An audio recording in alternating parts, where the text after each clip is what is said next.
ပြောလာတဲ့ကမ်ပါဆိုမှာတယောက်တည်းကြံရင်ခဲ့တဲ့ပြည်ကလေးဟာအလွန်ပဲအထီးကျန်ပြီးအားငယ်လို့နေပါတယ်။သူ့ရဲ့တူတောင်းလုံးနဲ့အတောင်ပံလေးတွေကိုကြည့်ပြီးသူခုန်ချနိုင်ပါမလားဆိုတဲ့တန်တရားတွေမျက်ဝန်းနဲ့ပြည့်နေလာခဲ့တယ်။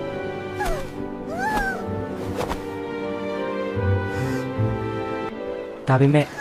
သူ့ကိုဂရုစိုက်ပေးတဲ့ဖခင်ဖြစ်သူရဲ့ပုံရိပ်နဲ့မိခင်ဖြစ်သူရဲ့ဟောင်းဟောင်းဖြစ်နေတဲ့နှုတ်သီးလေးကိုမြင်အောင်လာတဲ့အခါသူဟာအရှင်ပြင်းပြင်းနဲ့ခုန်ချဖို့ပြေးထွက်လိုက်ပေမဲ့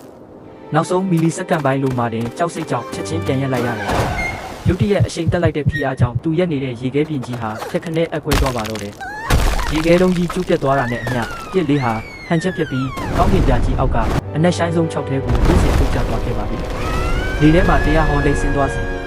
အောက်ခြေကမှောင်မိုက်တဲ့ပင်လယ်ပြင်ကြီးကမယုံနိုင်စရာအရှိန်ဟုန်နဲ့နီးကပ်လာနေတယ်။လိုင်းခတ်နေတဲ့ရေမျက်နှာပြင်ကြီးနဲ့ထိတွေ့မှုကိုအခုဆိုရင်စက္ကန့်ပိုင်းညတာလိုပါတော့တယ်။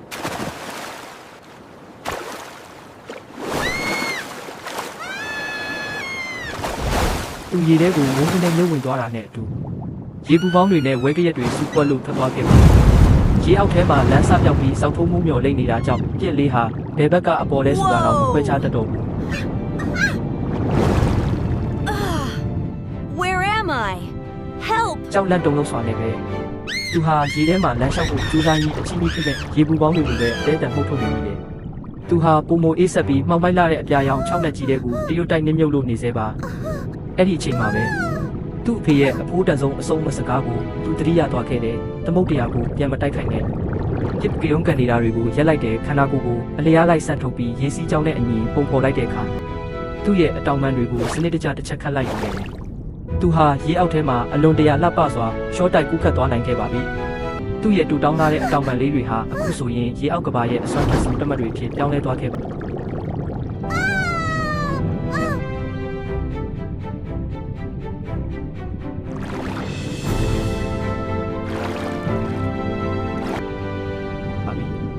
အပေါ်ကရေခဲပြင်ကိုဖောက်ထွက်လာတဲ့ရွှေရောင်နေကြည်တန်းတွေကဒီရေအောက်ကဘာကြီးကိုမော်ဆန်တဲ့ကစားကွင်းကြီးတစ်ခုအဖြစ်ဖန်တီးပေးထားတယ်။လင်းလက်နေတဲ့လိမ်မော်ရောင်ရေအောက်လက်ပြလေးတွေကြားထဲမှာပြစ်တယောက်ပျော်ရွှင်စွာနဲ့ဝဲလဲကူးခတ်လို့နေပါတယ်။ကြီးမားလာတဲ့ရေခဲတောင်ကြီးရဲ့အောက်ခြေနံရံဘေးမှာကူးခတ်နေတဲ့ပြစ်လေးဟာမိဖို့အိမ်လေးတစ်လုံးလိုသေးငယ်လို့နေတယ်။သူ့အနာကနေတက်လာတဲ့ငွေရောင်ရေပူပေါင်းကြီးတစ်ခုကိုနှုတ်သီးလေးနဲ့ဖောက်ပြီးကလေးတစ်ယောက်လိုစော့ကစားနေပြန်ပါသေးတယ်။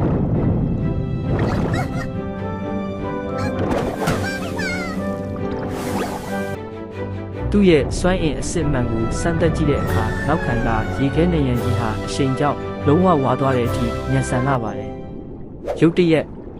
သူ့ရဲ့အတီလီတငယ်ချင်းလေးရောက်ရှိလာပြီးပြည့်ရဲ့ဘေးမှာပျော်ရွှင်စွာနဲ့ကျွန်းထိုးပြလိုက်တယ်။ပင်ကွင်းလေးနှစ်ကောင်ဟာရေအောက်ထဲမှာတယောက်နဲ့တယောက်အပေးယူညံ့ညညီညီညာညာလှပစွာကူးခတ်နေကြပါတယ်။သူတို့နှစ်ယောက်ဟာနေအောင်ကြည့်ရတဲ့ရေမျက်နှာပြင်ကနေပုံမနဲ့ဆိုင်ဆန်းပြတဲ့ဇီဝအလင်းဆောင်တရဝတွေရှိရာစီကိုဆင်းသက်ခဲ့ကြတယ်။တစ်ဟာတောက်ပနေတဲ့ပန်းရောင်ခရမ်းရောင်ဂျယ်လီငါတောအုပ်ကြီးတွေကနေကျွမ်းကျင်စွာနဲ့တိုးဝေးဖြတ်ကျော်သွားနိုင်ခဲ့တယ်။နတ်မောင်နဲ့ရေအောက်ချိုင်ဝမ်းကြီးတွေရောက်တဲ့အခါအတီလီလေးကအောက်ခြေကထူဆန်းတဲ့အရာတစ်ခုစီကိုနှုတ်သီးနဲ့ညွှန်ပြလိုက်ပါတယ်။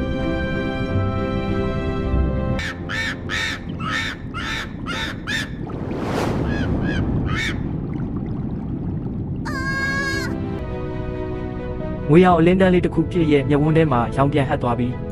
သူ့ရဲ့ပုံကွယ်နေတဲ့အမဲလိုက်ပီစာစိတ်ကိုနှိုးဆွပေးလိုက်တယ်။တမ်းပေါင်းများစွာသောဖြူဆုံကဂရောအုပ်ကြီးဟာရေအောက်မုန်တိုင်းကြီးတစ်ခုလိုလှုပ်ရှားနေပြီးရေအောက်တစ်ခုလုံးကိုလင်းထိန်သွားစေခဲ့ပါတယ်။တောင်ပံတွေကိုကိုမာကပ်ပြီးဖြစ်လေးဟာလေးညိုးကနေရုံထွက်သွားတဲ့ညတစင်းလိုရှေ့ကိုအရှိန်ကုန်ထိုးဆင်းလိုက်ပြီးသူ့ရဲ့သားကောင်စီကိုမယုံနိုင်စရာအရှိန်ဟုန်နဲ့တိုးဝင်သွားစေ။တကယ်အမဲလိုက်ပွဲအစ်စ်အမှန်ကတော့အခုမှတကယ်ဆက်ပါတော့မယ်။